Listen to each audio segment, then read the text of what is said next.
Alright, welcome out to this new series of fly fishing videos that I'm making for you, which you're welcome, by the way. I know you're all going to be really grateful for it. There's a lot to learn in fly fishing, and I'm willing to teach you, but most of the videos teach you a lot of the stuff that everybody knows already.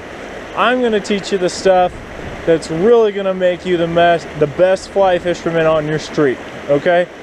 It's the stuff that everybody, like the really elite fishermen, have figured out, but they're unwilling to share.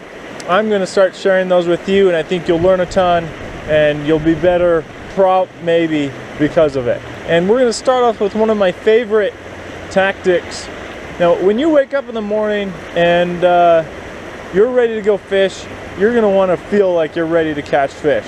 So, when I'm ready to go, and I want to go catch some fish, I wear red. Just think about it for a second. Take a look at this river here. What colors do you see, right? There's some white because of the snow. There's a lot of brown. So just think, what colors do fish normally see? They're going to see a lot of brown. They're going to see a lot of white in the winter, maybe. And maybe occasionally a blue sky, and then more gray and brown. I guess in the summer they'll get some green. So gray, brown, blue, green. All right, let's pretend that you are just driving down the road on the freeway, minding your own business. You're listening to the radio, if you know even what that is. It's something where you listen to music. So you're listening to the radio and you're driving down the freeway, and then all of a sudden there's like a giant rubber ducky car on the other side. It's big and yellow. You would look at that big rubber ducky car, wouldn't you? You probably would. So, if you're a fish just sitting in the river like this, you see a lot of brown. Like, what happens if a deer comes up? It's brown. What happens if a squirrel walks by? It's brown. Like, you get tired of brown, and life gets really boring. So if you're just sitting in these currents, and then all of a sudden I show up with my red, because I know on a day like that I'm going to catch some fish. So I show up in my red. Fish goes, whoa, that dude's in red.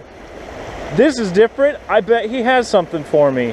And now he's going to be paying attention. He's going to be watching the bugs and being like, hey, something's up, something's different. I bet some good food's coming to me, right? So it gets him active. And just think, it only makes sense. You seen all the stimulators that guys like to use? What color are a lot of their bodies? Orange, red. So if the fish like those, what are they going to want out of the fishermen?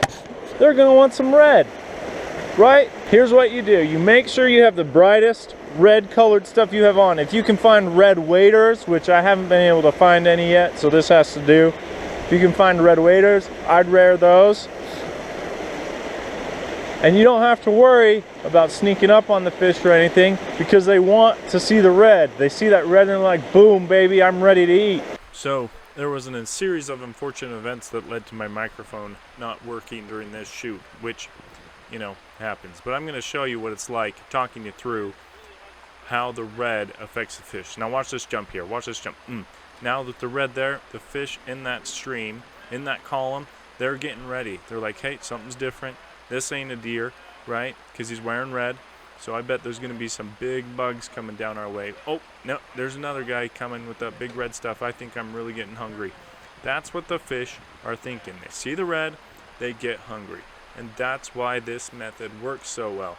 You can see now I'm explaining lots of my other knowledge, like talking about the colors and how if I were a deer and things, then the fish wouldn't even care. They wouldn't change their habits. They wouldn't get ready to eat.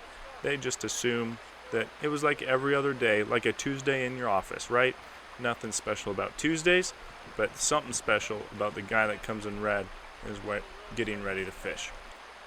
Okay, now that we've got the basics under control, I'm going to be able to show you what it's really like to catch loads of fish while wearing red. See, now that I've got the red on, the fish are activated, they're ready to eat, they're waiting for a big bug to come, and I can only imagine how many of them are ready to get these bugs I've got on into their mouth and eventually into my net.